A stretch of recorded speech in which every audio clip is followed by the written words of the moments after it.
মংলা দেশের দ্বিতীয় বৃহত্তম সমুদ্র বন্দর।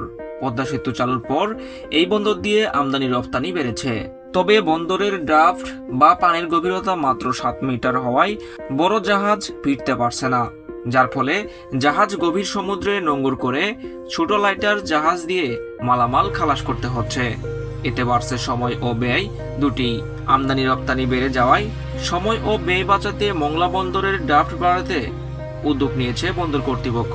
মংলা বন্দরের পশুর চ্যানেলে সংরক্ষণ ড্রেজিং প্রকল্পের নামে 1550 কোটি টাকার একটি প্রকল্প হাতে নেওয়া হয়েছে, যার আওতায় জেটির ড্রাফট বৃদ্ধি করে 9.5 থেকে 10 মিটার করা হবে। ফলে সহজেই বড় আকারের মাদার ভেসেল জাহাজ জেটিতে ফিরতে পারবে।